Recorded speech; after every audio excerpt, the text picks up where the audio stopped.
are some of the students of the Malignani Institute of Cervignano del Friuli, and in our Pulchra project we want to focus about the regeneration of PRADULIN Park, which is a park in our city, Cervignano. This is the position of the park in the city, a little bit out of the center, and it's 500 meters far from our school.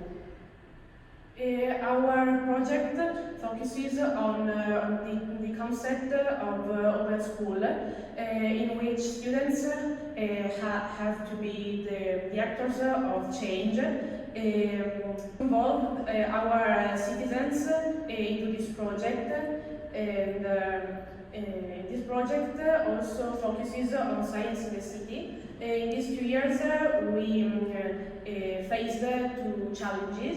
The first one is urban spaces that connect people in a healthy environment, and the second one is finding the innovations for social and environmental benefit. We want to reevaluate this park, creating an open air lab for all the citizens. And this is how we found the park 2 years ago. There was a limited accessibility of the area, and the bridges inside were all destroyed. The vegetation was very high, and there was anthropic pollution, and also an hydric pollution of our river, the river Alsa, which flows in our city. There was also a high concentration of nitrates and also coliform bacteria.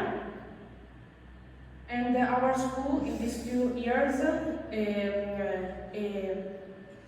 did many analyses of the state of the river, about the water analysis, vegetation, and the study of the land cover, and also the impact of all the field near the park.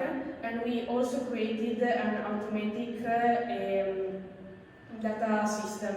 About citizen science actions, we want to involve all the citizens and also the major. We want to use the upload program, and communicating also all our analysis with all citizens. We involved also electronics and ICT in students, and all other students of our school. We want to meet the administration of our city. And about the chemical analysis we did, we found that the concentration of nitrates was very high. This is because the use of fertilizers in the agriculture.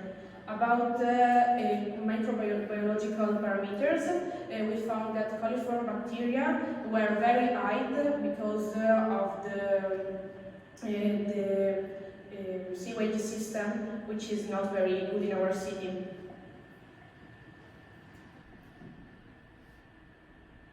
As for the soil, we have analyzed the pH, lattice potential, texture, microelements, color, and carbonates in 5 other sampling stations near the river, on the lawn, near some agriculture activities. And we also made some measurements about the land cover, and we took some measurements about trees, about the tangent, angle, distance, height, tree height, and diameter. And we used the GLOW protocols that can be used by all citizens because they are simple, they're just made for this kind of measurements. And we are proposing our ideas, such as the creation of an open air lab in the park in order to involve all the citizens, all the people that live in Cervignano to help the situation and to make measurements if they want to, and also to create recreational areas and organize activities. We are working through LEAP, which is an acronym that stands for Learning, Exploring and Activity Pad, and we are developing it through 5 different stations. We were first introduced to the project at school, then we went directly on site and made measurements about the river, and we analyzed the microbiological and chemical parameters. We made the measurements about the soil and the land cover, and then we came back to school in order to analyze our data and our ideas. Data that have obviously to be compared with satellite data. We presented our project in different situations. Firstly, on the 4th of November 2021, we presented to some stakeholders of our region, our project, in order to search for collaborators in the regeneration of the park. Then we presented in the same month at the second-year students and other students from our school that helped us because they shared with us the project that they made at the Architecture Biennale in Venice, where they talk to citizens in order to make them aware about the problems of the environment and how the environment can be exploited, but in a good way and in the best way. We presented again our project in English on the 30th of November 2021 to some partnership with Pulchra. And then again we went to the Earth Day 2022 this year, and we presented the project to some kids in order to make them aware about the problems that we are facing with the park, and to teach them how we are exactly doing these measurements. We presented again our project in English in an event online to some schools in Ireland and in Greece on April. And now we are, how are we with what's the situation with this challenge? We are still developing the data and the electronic and ICT part in order to continue with this project, even though 2 years have passed now. What's the situation now? We have some parameters that are over the limit and some ones that are good enough to be classified as good parameters. And now we are going to talk about the ICT part and the electrical part. So the main objective of the electronics and IT department was to develop a system that could autonomously and easily gather data from all the stations. To do this, we relied on an open source system like the Things network and the LoRa protocols, which gather data and send them to the server in our school. Since the distance between sensors and the main station was too big for normal technologies like Bluetooth and Wi-Fi, we decided to use LoRa. That's a technology based on microwaves, which is based on two main stations. One is the one that gives away data, and the other one is the gateway, who gets the data and publishes it to internet, to the Things network. And then we download the data from the Things network and analyze it with InfluxDB and Grafana, which are technology based on our server that can organize the data and create graphs about what we want. So here we have a diagram of how the station works. We can see that we have a microcontroller, an Arduino-based microcontroller, powered by some solar panels and some batteries.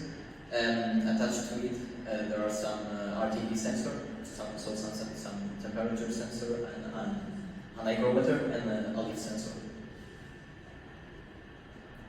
Here's a more complex diagram of how the station works.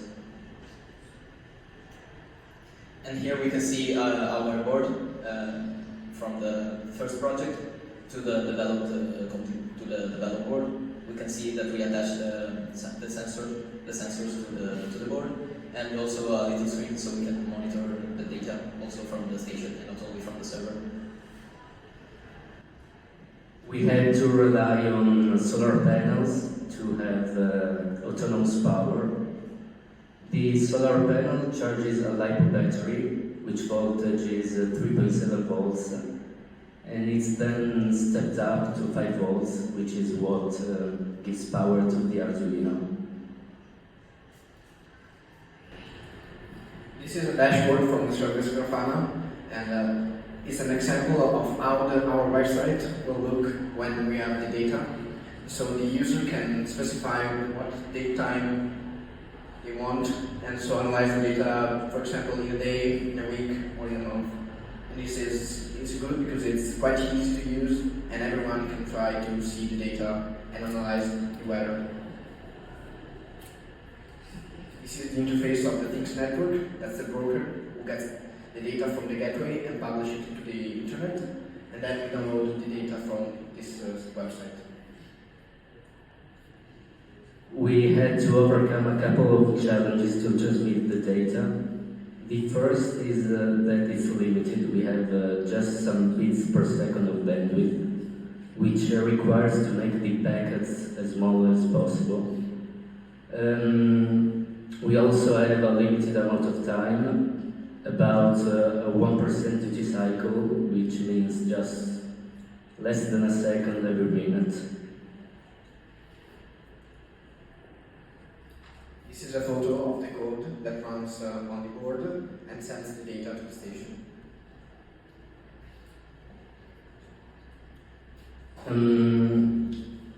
What we're working on right now is to improve the efficiency electrically of the system, which requires us to remove some LEDs on the board, which probably need 1 watt or more.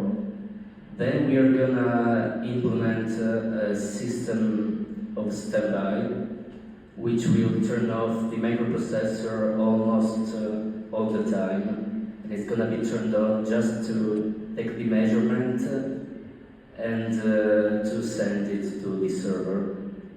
And we're also working on improving how we optimize the data in the packets to make them as small as possible.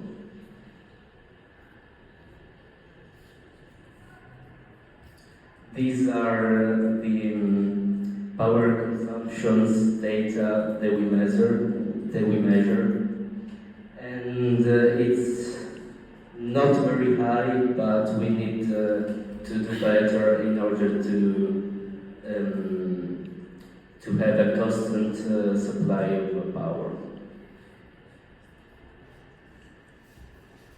So again, which are our next steps? We want to involve the new students of the next years, of course, of our school. We want to continue to monitor the Alsa River, which goes through the park. We want to implement the data out system. We want to meet the municipal administration of our region. And who we are talking to? We're talking to students, of course. We're talking to the University of Udine. We're talking to research institutes. We're talking to the Protezione Civile. We're talking to associations and citizens, of course. Thank you all.